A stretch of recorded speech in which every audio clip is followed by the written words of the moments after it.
Sorry. No, that's fine. It's your introduction.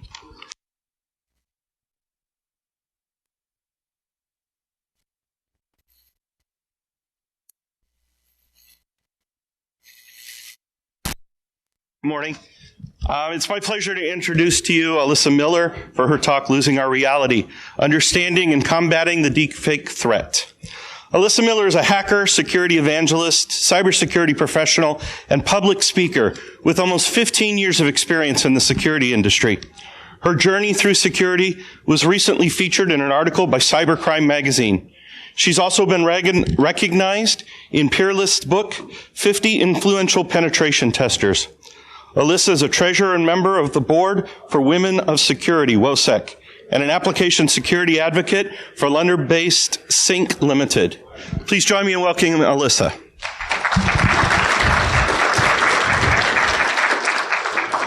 All right, so you guys hearing me through the headphones? We're good? Awesome. That's what I care about. Awesome. Well, thank you for coming out. Good to see you all here at BSides Tampa.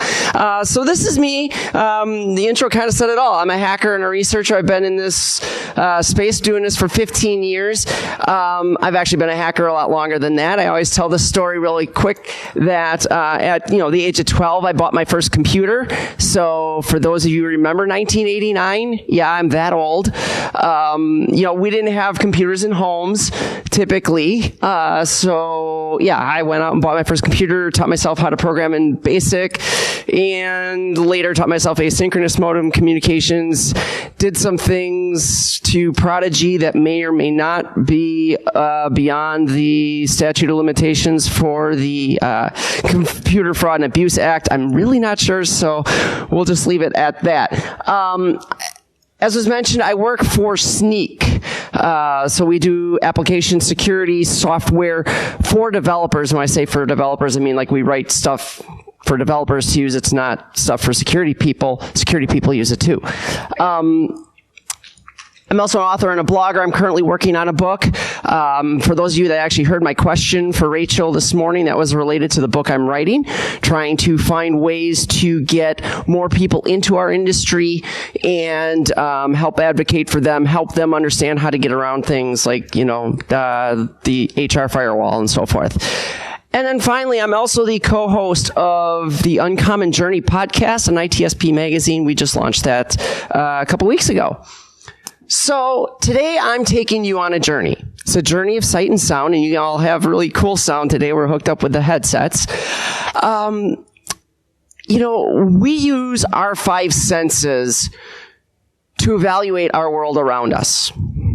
But what happens when suddenly those senses become the attack vector that the cyber criminals, the attackers, are using against us? So let me tell you a really quick story. When I was 4 years old, my parents took me to this place. Those of you from the Midwest will recognize it, the Wisconsin Dells. And yes, I got one thumbs up. Somebody's from that area. Love it. It's cold up there. Colder than this. And we went to this place and we did a lot of stuff. They got water parks and everything else. But one of the things we did was we went to this place they call a fun house.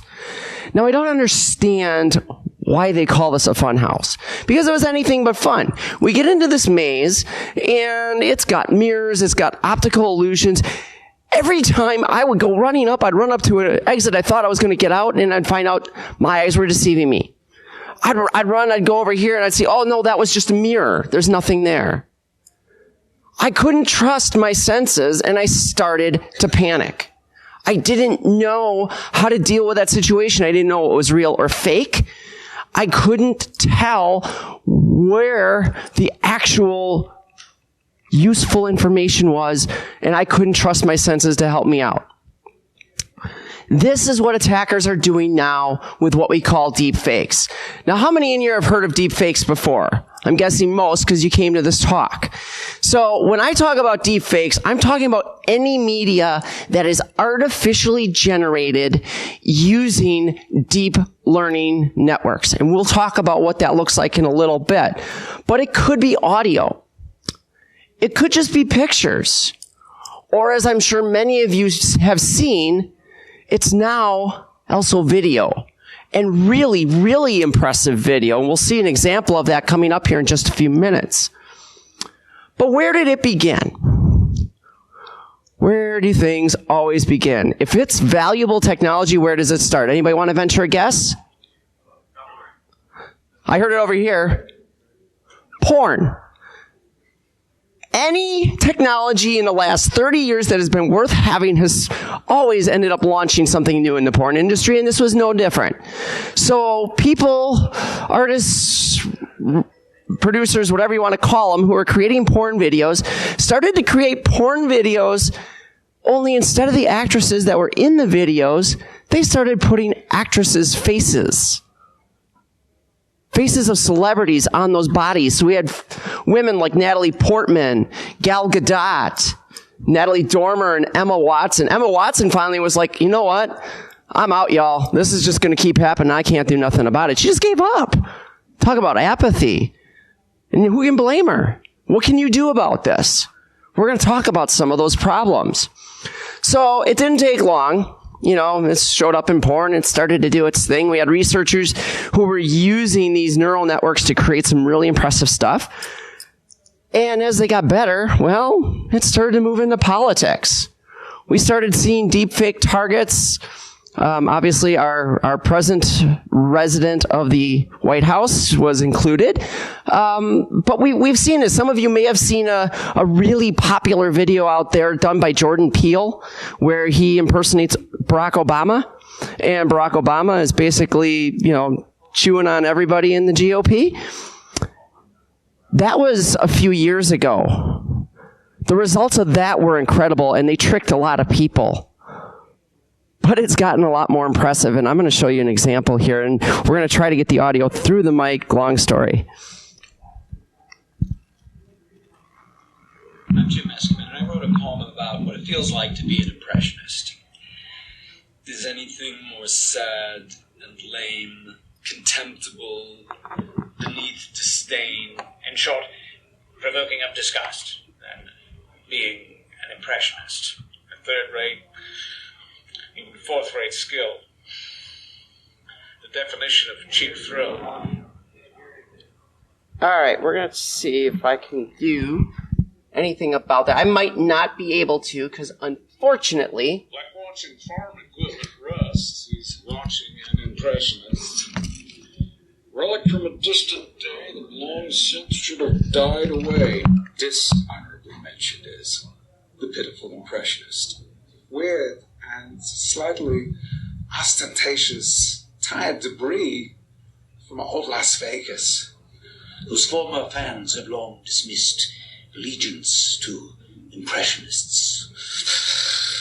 How many opportunities passed up and wasted because he's hell-bound to follow what he must? Pity the poor impressionist. All right, so I don't know how much of it you heard, because unfortunately some audio challenges here this morning, but that's all right. What's not important is the audio. The audio is the actor's voice. But the video is what's important. And if you watch that, if you're not paying really close attention, those faces switch, and they switch so smoothly, and they look so realistic, you wouldn't even realize that, wait a minute, that's not the person I was watching just a moment ago. And indeed, I've talked to people who, have seen that video and didn't even realize until all of a sudden they looked over. 1 second it was Nicolas Cage, the next second it was, somebody else, Dr. Phil, I think, was in there too. This is where things have gotten to so far, but it's only getting better. Why is it getting better? Well, it comes down to how these things are created in the first place and the design of these deep learning networks that are creating them. So when we start to talk about how we create deepfakes, we're talking about this thing we call GANs, generative adversarial networks. Now break that down, and it kind of explains how these things work. First of all, they're generative. They're trying to create something from nothing. Okay? That's basically what they do. So they're adversarial. Well, that implies two parties, right?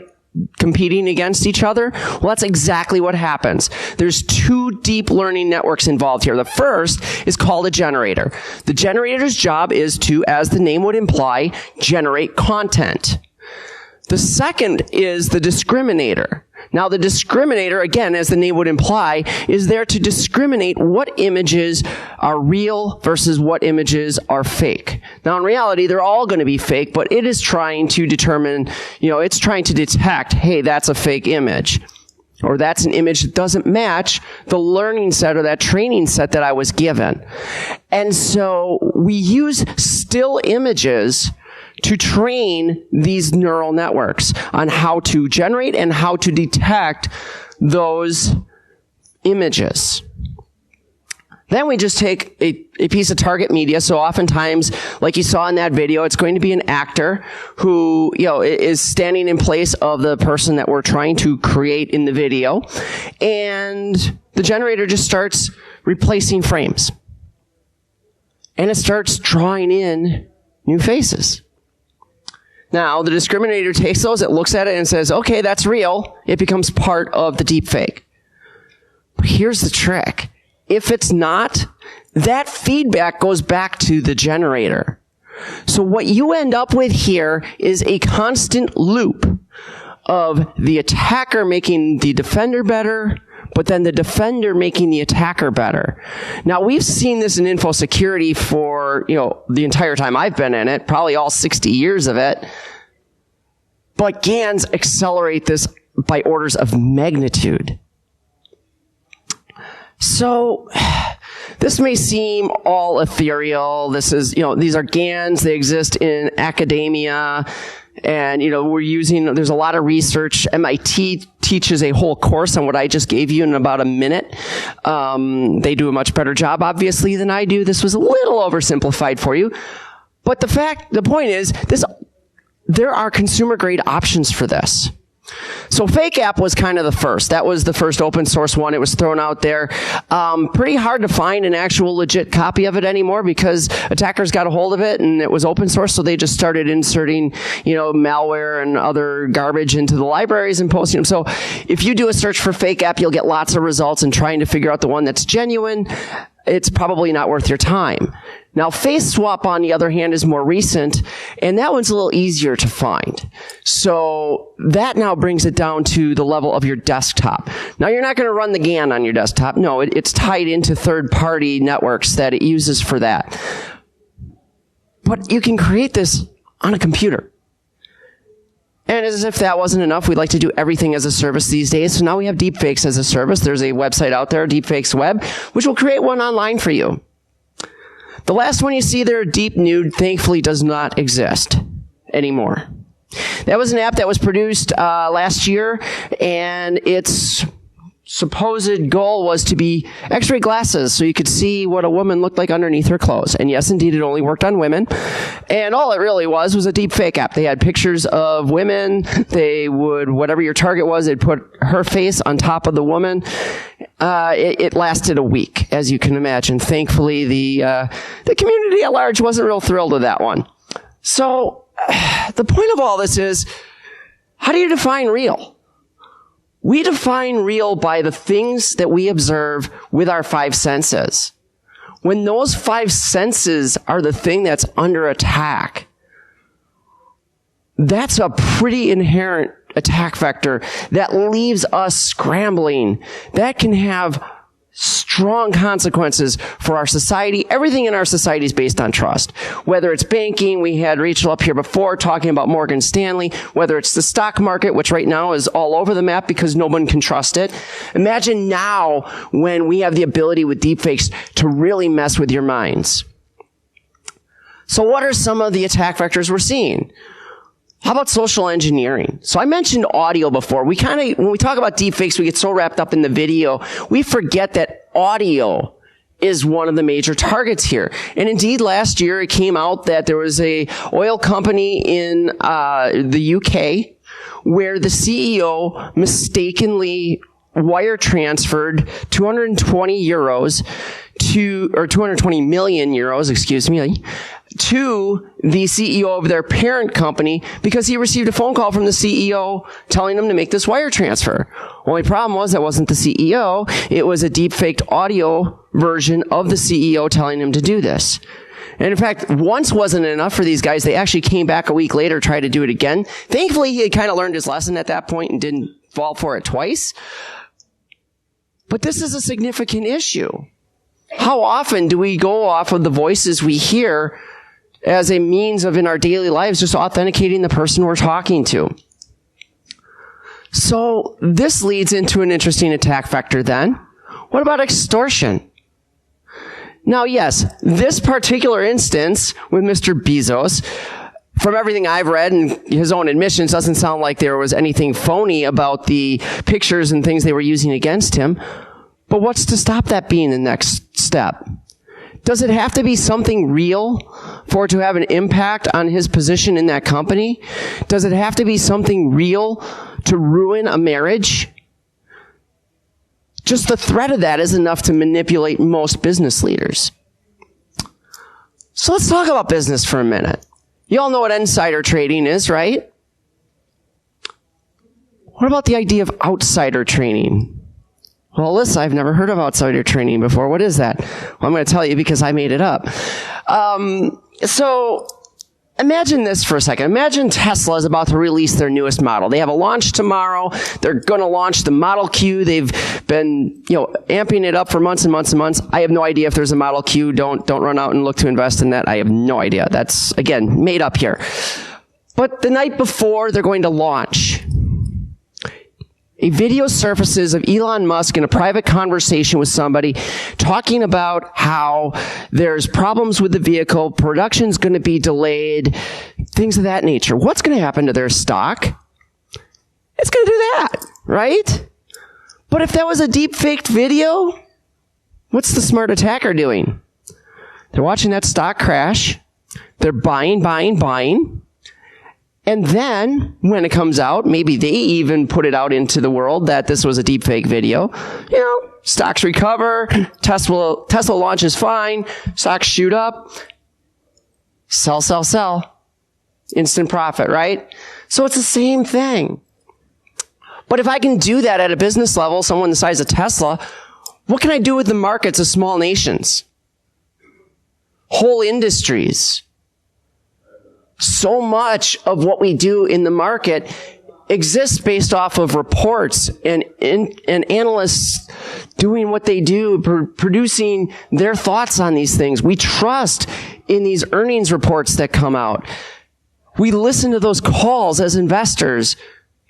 What happens when suddenly that we can't trust what we're hearing anymore? How could an attacker potentially manipulate those markets?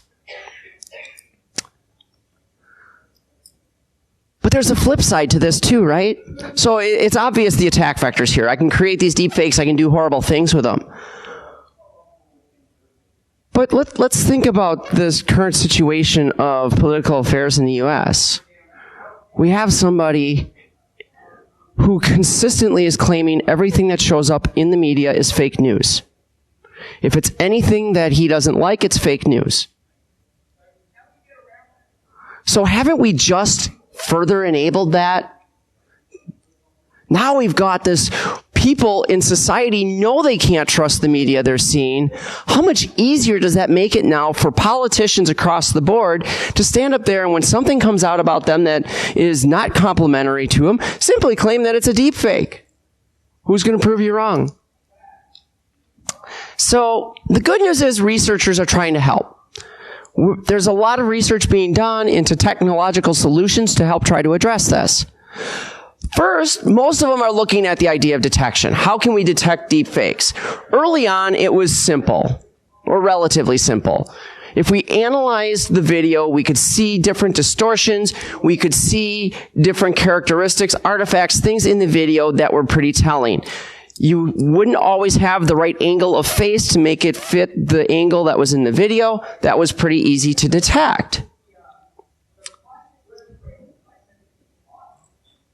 So I'm going to jump ahead here because we've got things in the wrong order. So another one that was more recent was the idea of eye blinking. So for the longest time, you could very easily detect these by simply trying to determine if the subject was even blinking at all. Think about it. We train these GANs with pictures, still images. How many still images are there of you out on the web with your eyes closed? Not many. So they got better. GANs started to create eye closures. They started to blink more often. So we couldn't look at the rate of blinking anymore. Instead, we started looking at the speed and some of the natural movements of eye blinking. And what did the GANs do? They got better. This is the nature of how this works.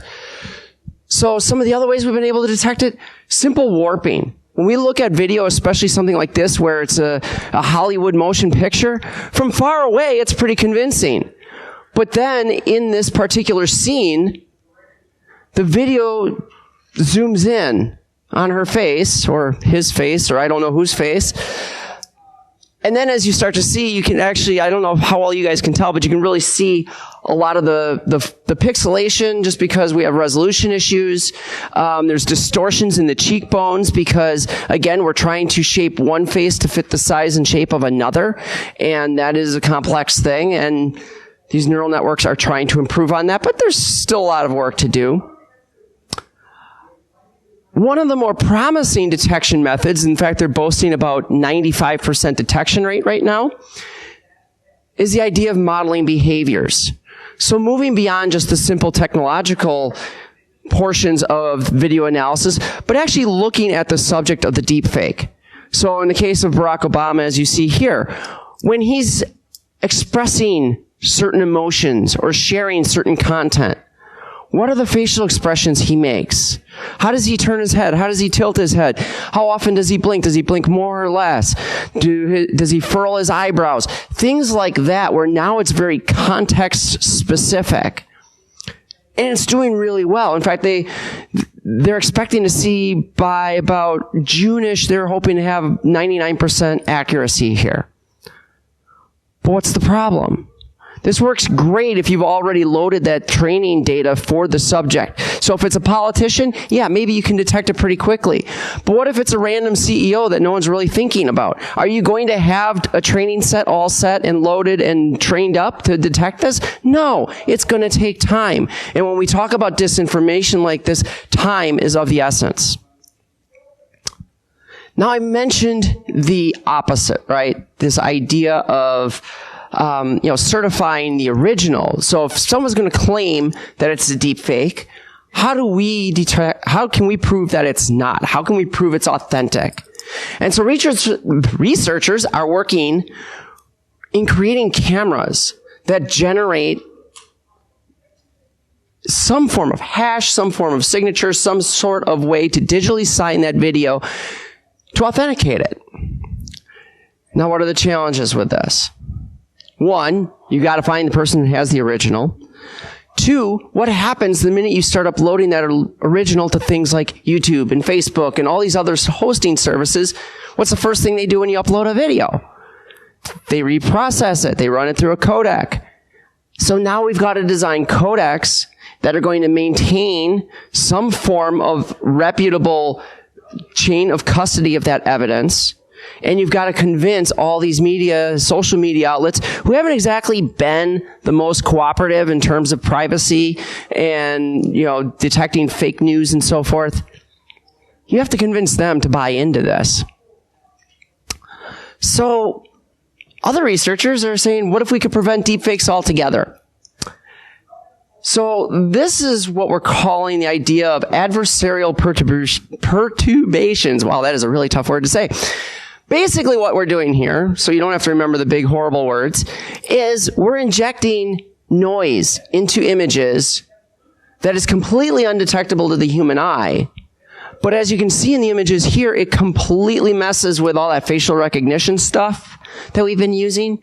And it's that facial recognition libraries that we need in order to generate these deep fakes. If they can't detect where the face is in the training set, if they can't detect where the face is in that source video, they can't produce these videos. But how realistic is it to make sure that every picture of yours on the entire web that could ever be used as part of a training set is treated in such a way? It's not very realistic. And that can be problematic. So the problem here is one of disinformation. I said that before, and I'm sorry, my slides are out of order, so I'm going to go back. The problem with disinformation is it's sticky, right? The way disinformation works, first of all, is it plays off of a person's pre-existing biases. It tells a story that fits in to what they already believe or want to believe. So what happens is when they see that piece of disinformation, it simply gets plugged in to this logic chain that we form in our brains. So we have these different biases, these different preconceived notions, these values that we want to believe, and it just plays right into that and it fits into this logic chain. As a result, it becomes amazingly difficult to dislodge that information. So what do we do about it? If I want to debunk disinformation, first and foremost, I have to educate people that it's there. They have to be aware of the possibility. I think we've reached that point. I think 99% of this room raised your hand. You knew deepfakes existed. But then, when a deepfake occurs, we have to refute it. And we have to refute it over and over. It has to be repeated over and over and over again. Now, we get that. Right? I mean, we've done that. We've seen that happen. A great case, it was not a deep fake, but the infamous Nancy Pelosi video, where a couple of, far right-wing folks took the video, slowed it down, made it look like she was drunk. They posted it to Facebook. Even days after it was talked about that this was fake and this was, just someone had manipulated the video, we still saw rapid expansion in the shares of this video, with posts of people talking about how she was drunk at this particular event. So the part that we tend to forget here is, remember that logic chain? If I'm going to pull something out of that logic chain, I have to replace it with alternative information. Something that fits with reality, but also speaks to those biases, those values, those preconceived notions, something that will fit into that logic chain so I can take out the false information and replace it with reality. This is the difficult part. This is the part we have to plan for. So when I talk about deepfakes, the challenge here is we've got all of these, these wonderful different technological ideas of how we're going to detect them, we're going to prevent them. The reality is, the problem here is not technological. The problem here is a human issue. And so as organizations who face this in particular, we have to start thinking about how we address the human mind. How are we designing countermeasures for this? How are we being able to react to this? So first and foremost, if I'm an organization, one of the things I need to start doing is really controlling how information about my organization gets out. In the world of social media, in the world of interconnectedness, organizations have gotten sloppy. We have so many methods for how we disseminate information, how people find out different information, how this all gets released to the public. We need to start consolidating that. I'm not suggesting get out of social media. I'm not suggesting to stop using those channels, but we need to be more methodical in how we do it. A little bit longer term, we need to start thinking about how we build in a response plan as part of any other incident response plan we would have. Disinformation, whether it comes from deepfakes or some other source, is something we need to start considering as an incident that we have to respond to. That means planning to have media outlets who we trust, who will work with us to get that information out there and repeat it over and over again when we have to refute something. They will be receptive to telling the story in a fashion that does speak to breaking that logic chain and replacing the false information with real facts. We have to have that plan for how we're going to monitor for this type of information and respond to it quickly. Longer term, far-sighted view, we need to start working, and I hate to say this because I know when I say this R word, everybody freaks out, but we need to start thinking about regulations.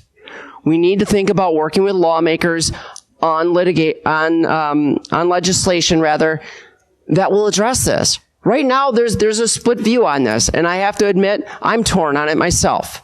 On one hand, you've got people's right to not having false information spread about them. On the other hand, you have that First Amendment right to be able to produce, your free speech and to, share your commentary on political folks and so forth. And unfortunately, the latter is what's winning right now in social media. When we saw the Pelosi video, Facebook refused to take it down. They said it was protected by free speech. It didn't violate any of their terms of service. Without some form of intervention, and it can't just be politics, it can't just be legislation. We do need to pressure organizations as well, those social media giants, to see that, okay, this goes beyond just simple political commentary. Where we have to start drawing that line and understand where can we start to effectively push change in this. Now, Facebook, to their end, they've actually started a competition right now. I was just speaking to some college students earlier this week about work they're doing as part of a competition for detecting deep fakes. So Facebook is trying to do something, but I don't think detection is going to be enough. We've seen it with Facebook before. We've seen it with Twitter before. We've seen it with Instagram. They implement these policies, but they never seem to be implemented in a way that to you and I makes a lot of sense. So I'm not sure that's the end-all be-all answer. The good news is there are some positive intentions that, are applications for deepfakes. First, any Star Wars fans? I'm among friends. All right. So yeah, we had Grand Moff Tarkin was brought back. A young Princess Leia came back. Both of these were created using the same technology. To me, that's pretty cool. Now, there's still some questions about how do you control who, is able to do what there and permissions and stuff, but we'll let Hollywood sort that out. I think it's really between them and, and if an actor dies, hey, figure it out with their estate, right? One really cool one that's showing a lot of promise right now is in medical imaging. We're finding that using this technology, GANs are becoming better than doctors at detecting very early stages of things like cancer in MRIs. They're able to see things at such a granular level and detect patterns that they're starting to work with that medical imaging to detect these things sooner.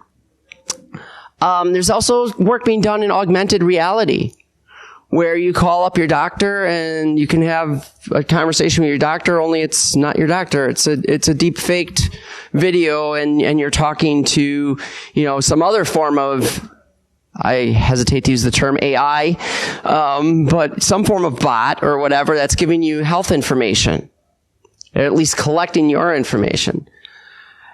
And one that just came out a few weeks ago in the news. And this one, I thought, this one is getting mixed reviews. Some people think it's a terrible thing. Some people think it's great. I thought, if nothing else, it was very innovative. And that's this politician in India. He's the president of, I believe it's the BJP party, if I recall correctly. And he created a video for his constituents. He created it in English. Most people in the more populous areas of India do speak English. But if you know anything about India, there's something like 20 other dialects that are spoken. He had them create deepfake versions of that video in all 20 dialects so he could reach over 15 million constituents. It was very effective. People responded well to seeing their politicians speaking to them in their native tongues. And it was all deepfake. So, you could argue either way on that, but either way, you can't argue with it. It's at least pretty dang innovative. So, before I leave here today, I'm going to leave you with this quote. And I won't read it to you. I know it's long. But this speaks to the heart of what disinformation is all about. So, Yuri was a former KGB agent. He actually lives now in the United States. But this was 1984. And he's commenting on the brainwashing campaign and ideological subversion techniques that the Soviets were using against the United States. Do we think this is going on still today? Probably. And I don't think we're the only targets, and I don't think that we can claim we're not targeting other nations too. So with that, I'm going to share some references with you. So if you have your cell phones, this is probably a good one. I don't know if you can read that well. This is, unfortunately, the lighting's not the greatest. I can make these slides available as well after the fact. Actually, I gave a similar presentation earlier this week. That one for sure will be recorded. I'm not sure how we're doing over here with recording. Is it? All right, so it'll be in the recordings too. You'll see it. But definitely a lot of the research that's being done around deepfakes, check out these links. I'll also say I invite each and every one of you to continue this conversation. Feel free to reach out to me on social media. I will share all the information I can with you. I can share some other information. I mentioned MIT does this, week-long course. Well, they've been publishing the videos from that course. So you can actually go out, if you search for MIT, and I believe it is Introduction to Machine Learning, you'll find, like I said, it's a week-long course, and they cover a lot of the topics we talked about here today. They walk you through the construction of GANs. They get very technical, so if you want to know more about the algorithms at hand, very good source for that as well. It's where I've gotten a lot of the information that I've been able to learn and gather. But definitely check out those studies. Get in touch with me. I'm always happy to discuss. I actually got done a little earlier than I had planned. I had planned to leave some time for questions, but I've got quite a bit of time. So are there questions for me related to the research we've seen, related to the threats, anything of that nature? Yeah.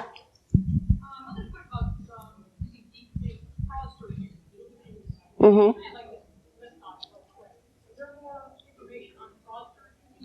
So the question is, what about fraudsters using deepfakes, and is there more information out there? Unfortunately, there's not a lot right now. There were literally a few Forbes articles that I found. There's been some research. There is the one story that came, like I said, out of the UK. But this is part of the issue, honestly, with deepfakes at the moment. And again, I was just out at that big 3-letter conference in California earlier this week. And what I found there was everybody, when they think deepfakes, everybody's thinking about the political applications of this. No one's really looking at the other applications right now. My worry is after we get through this 2020 cycle here in the U.S., where do we go next? And I've got a feeling we're going to be in for a big surprise. We have the opportunity to get ahead of the attackers right now, and I don't think we're doing that. Yes?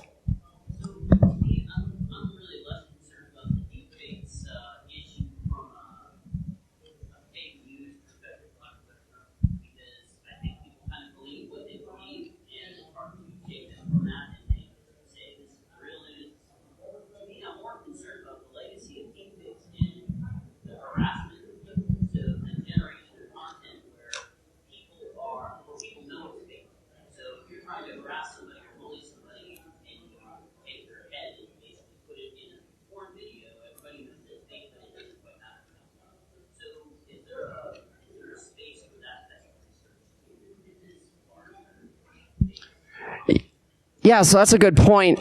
So Nathan brought up the fact that what about the attack vector of just using this for harassment? And we saw what happened already with the porn industry, right? And there is definitely the case for that, especially as this becomes more consumerized, the idea of revenge porn and so forth. So is there space for that research? There is space for that research. I don't know that a lot is being done in terms of researching specifically deepfakes applications to it. I am familiar with a number of organizations right now that have done considerable work in how to help people defend and recover from those types of situations, revenge porn being a big one that people are looking at today. One organization in particular that I'm very familiar with is called Badass Army, and that's an organization that is working actively with legislation to try to get things taken care of in that sense. They also work with victims in recovering from this, and there's a few other organizations too who, unfortunately, at the moment, the name of them are slipping my mind. I saw one at BSides Las Vegas last year. There's actually a video out there if you search for it. But yes, there's definitely more room to be done there too, because again, all you need, I didn't mention this before, before, but when we talk about that training set, most of these GANs have gotten to the point that 4 or 5, maybe 6 pictures at most is all they need in order to generate amazingly realistic content. So that's a very difficult thing to defend against. Other questions? Yeah.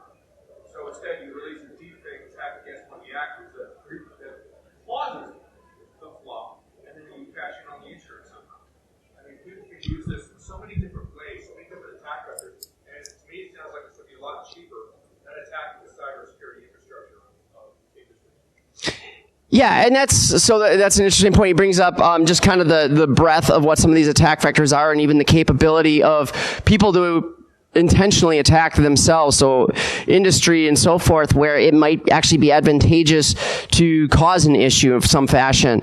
And in those situations, yeah, it is what it is the changing paradigm in attacks. And that's the simple matter here is, we've seen over time, we started with very technical hacks, and that's certainly my background of a lot of us here. We've been slowly over time, we've been talking more and more about the human element or the human factor. We see that. That was the theme out in California this week. This is the next step on that. I mean, this is now, not only are we just attacking people's consciousness, we've taken it to a level of attacking their actual senses and how they evaluate the world around them, evaluate what's real and fake. It's a massive new form of social engineering, yes. Anything else? One last one.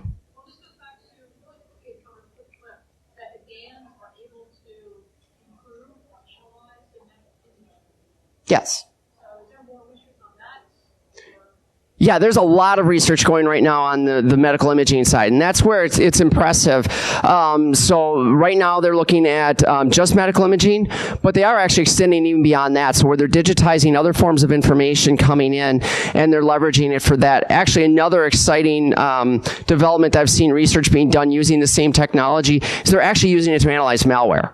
So they take malware, they're able to convert it, whether it's fileless, whether it's your more traditional malware, they're able to convert it. There's 2 researchers from McAfee doing this, and what they're able to see is even when it's polymorphic and it's self-morphing code, it's able to detect very specific patterns in that malware, where even as it morphs, it still is able to see those specific patterns, analyzing it the way they would from a deepfake detection perspective. So a lot of research, a lot of things, definitely a lot of technology to be formed here. I certainly, again, encourage you guys reach out to me. I'm always happy to discuss this, share what I'm seeing. My research on this continues just because it's a topic that I'm passionate about. It's nothing that my employer does or anything else. I just happen to really find it fascinating. So